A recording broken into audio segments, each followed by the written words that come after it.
Berita panas, hampa jangan skip. Kena share rakyat Malaysia. Sebelum ini, Kerajaan Madani mengatakan bahawa tender Menara Kuala Lumpur dibuat secara terbuka melalui request for proposal. Dan hari ini saya nak tanya kepada unit kerjasama awal swasta UKAS di bawah Jabatan Perdana Menteri dan juga Kementerian Komunikasi. Boleh tak mereka dedahkan kepada umum apakah 5 syarikat lain yang menyertai tender Menara Kuala Lumpur selain daripada MKLSB? Saudara dan sedari, berdasarkan maklumat yang saya baru dapat ni daripada sumber yang boleh dipercayai, mereka mengatakan bahawa pengasas Lim Siong Hai atau LSH ini mempunyai hubungan yang rapat dengan kepimpinan dalam kerajaan hari ini, khususnya PKR dan DAP. Dan di mana sahaja ada Anwar Ibrahim, sudah tentulah kelihatannya Lim Kencing ataupun mereka gelar dia sebagai Lim KC. Begitu jugalah kalau kita tengok ni ada bukti dan dekat sini beberapa gambar yang menunjukkan bahawa kerajaan hari ini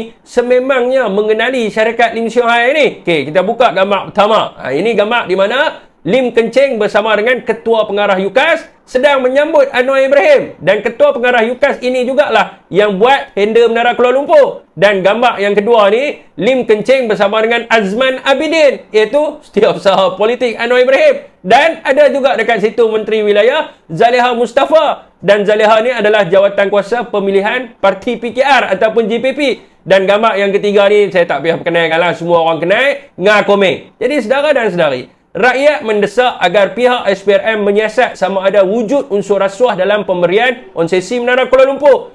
Dan kenapa konsesi ini disain hampir dengan pemilihan parti PKR? Adakah wujudnya pendanaan politik dalam pemilihan parti PKR melibatkan semua entiti ini? Dan apakah pandangan rakyat Malaysia? Kalau hampa setuju SPRM siasat, hampa type di bawah setuju.